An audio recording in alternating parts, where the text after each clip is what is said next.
Emily's Story, A Broken Trust, A New Beginning and a Love Story. Hello, everyone. My name is Emily, and I am 34 years old. Recently, I made a difficult decision to end my marriage of 8 years. It was not something I had planned or expected, but the situation left me with no choice. Let me start from the beginning. I met Edward at a music concert. The atmosphere was lively, and we were both enjoying the night. Somewhere in the middle of the music and excitement, we started talking. That conversation led to us exchanging phone numbers, and soon, we were spending more and more time together. After dating for 3 years, we decided to get married. At the time, I believed we were ready to start a life together. Like any couple, we had our ups and downs, but we always managed to work things out. A shared life, a shared home. 3 years into our marriage, we were able to buy a house together. It was a big step for us, but there was one issue. Edward had a poor credit history. Because of this, the mortgage had to be under my name alone. Although Edward and I earned about the same salary, he had a habit of spending too much money, often more than he could afford. I spent an entire year monitoring his spending, trying to help him improve his credit score. I wanted us to have a secure future, and I believed that with time, he would learn better financial habits. Despite these challenges, we managed to live a stable life. At least, that's what I thought, until something unexpected happened. A strange notification. One day, I received an alert about a credit card being opened in my name. It surprised me because I hadn't applied for any new credit cards. At first, I assumed it was some sort of mistake or scam, so I ignored it. But a few months later, I received another warning. This time, I decided to check my credit score. What I saw left me shocked. My credit score had dropped significantly. I grew up in a family that strongly believed in financial responsibility. My parents had made sure that my siblings and I took finance courses from high school into adulthood. Because of this, I had always been careful with my money. Seeing my credit score drop for no clear reason worried me. I barely used my credit card, and whenever I did, I always paid off the balance immediately. This sudden change made no sense. At first, I thought maybe I had mistakenly entered my card details on a risky website, but I couldn't recall doing anything like that. Then, I noticed something else. Suspicious purchases. Lately, Edward had been buying expensive things, luxury watches, gaming equipment, and other costly items, but as far as I knew, he hadn't received a raise or any bonuses at work. It didn't make sense. Where was he getting the money?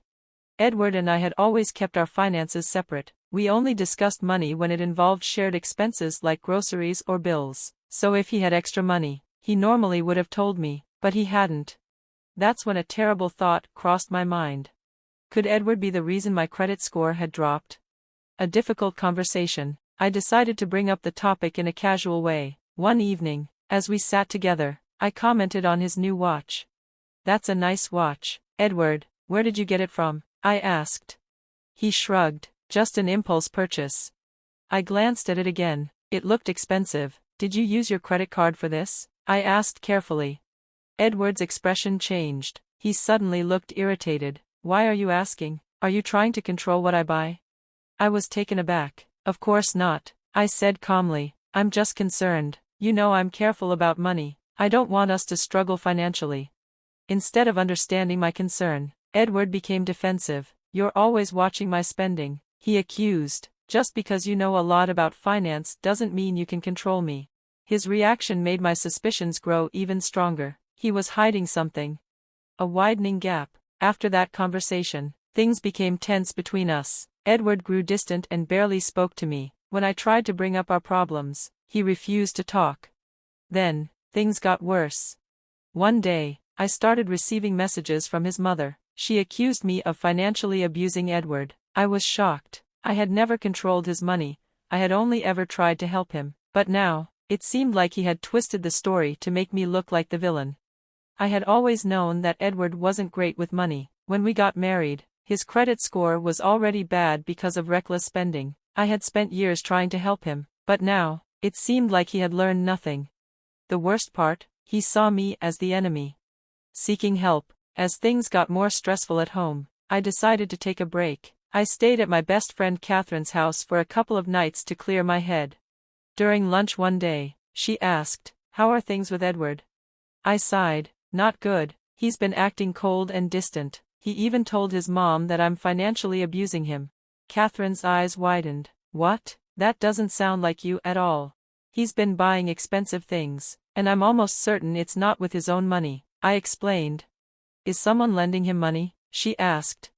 I shook my head. I don't think so, but my credit score dropped recently, and there have been new credit cards opened in my name, cards I didn't apply for. Catherine's expression turned serious. Are you saying you think Edward might have done it? I don't want to believe it, I admitted, but when I asked him about his spending, he got really defensive. Catherine nodded. You need proof. I hesitated. I don't want to invade his privacy. She leaned forward. Emily, did he think about your privacy when he used your credit? If he's doing this, you need to find out before it gets worse. I knew she was right. The next day, we made a plan. While Edward was at work, we would search for evidence at home. I didn't know what we would find, but deep down, I had a feeling that my worst fears were about to be confirmed. Facing the truth. I wanted to handle this myself. I was determined to confront the situation on my terms and make Edward understand the importance of trust and respect in a relationship. As I confided in my parents over the phone, the weight of the situation began to unfold before me. I just found out that Edward has been opening multiple credit cards in my name and maxing them out, I explained, my voice filled with frustration and disbelief. What? Are you sure it was him? My mom asked, clearly shocked. Yeah, I wasn't certain until today, I admitted. Catherine and I went back to my house after an argument with Edward, and I found the credit cards in his office. There was a heavy silence before my mom spoke again, her voice firm. That's identity theft, sweetie, you need to report it. It doesn't matter that he's your husband, the law takes this very seriously. I know, that's the plan. It all just feels so overwhelming, I confessed, feeling the emotional burden of it all. Don't worry about a thing, my dad reassured me. We have a friend who's a financial lawyer, and she'll take care of everything for you. A wave of relief washed over me. That would mean the world to me. I'll have her contact you immediately. She'll help fix your credit score as soon as possible, he promised. Taking a deep breath, I hesitated before asking the question that had been weighing on my mind. Do you think I should stay in this relationship? No, honey, my mom answered immediately. You should start the process of filing for divorce. That's my girl. Let us know if you need anything, my dad added, his unwavering support giving me strength. Yes, sweetie, we're just one phone call and one flight away from you, my mom assured me. Their unconditional support comforted me. I had feared they might judge me for not noticing the signs sooner, but instead, they treated my situation with immense care. True to his word, my dad arranged for their lawyer friend to contact me. She guided me through the legal actions necessary to clear my name and hold Edward accountable. She reassured me that everything would be sorted out within a week to 12 days. For the first time in a while, I felt a glimmer of hope. An unfinished conversation. After the call, Catherine and I spent time trying to relax, but my mind kept returning to one thing: Edward hadn't called or texted me even once. His silence hurt more than I expected. That night, lying in bed, my resolve strengthened. The next day, I would file for divorce. With my parents' help, I connected with a reputable divorce lawyer. I worried that Edward might contest the divorce, but I knew I had to proceed. The realization that my marriage was ending hit me hard, but I had no other choice. Eventually, I had to return home. Catherine wanted me to stay longer, but I needed to face Edward, not to accuse him, but to see if he would own up to his actions. When I walked into the living room, Edward was lounging on the couch, watching TV. He looked up, clearly surprised to see me. Oh wow, you're back early. Didn't want me around? His tone was indifferent, as if nothing had happened. I sighed. I didn't come back to fight, Edward. I just walked in. Can we have a calm conversation for once? His posture stiffened. How can we not fight? Since you left, I haven't heard a single apology from you. Why should I apologize? I asked, genuinely confused. You took everything the wrong way. I only asked how you managed those purchases, and you saw it as an attack. Edward scoffed. You're always questioning my spending habits. It's exhausting. Edward, I've told you before, my concerns were about our financial health. If you took that personally, I can't help your insecurities. His expression darkened. Well, according to you, I can do no wrong. I took a deep breath, forcing myself to remain calm. I just wanted to talk things out properly. That's why I came back. Can we discuss this without making me the villain? How can I not feel vilified when you constantly criticize my spending? He snapped. You don't know how many things I've wanted to buy but didn't because I was too scared.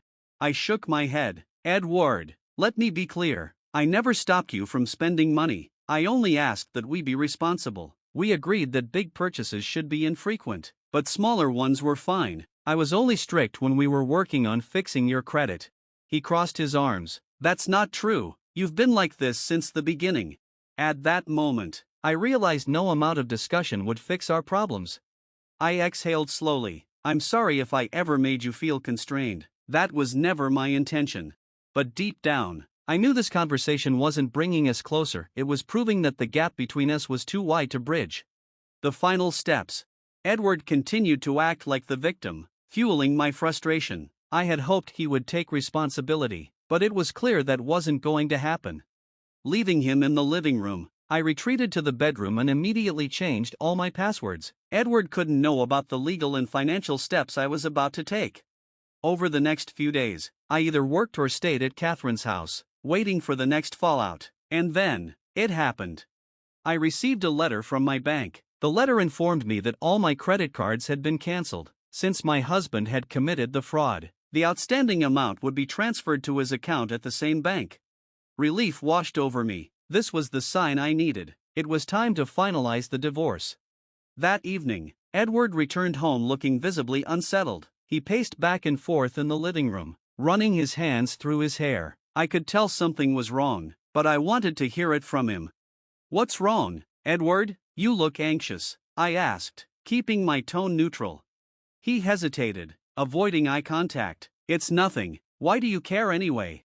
I knew exactly what had happened. He had just found out about the bank's decision, but I said nothing. I just watched him, waiting for him to admit the truth.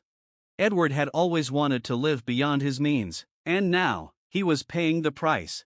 For the first time in a long time, I felt truly free.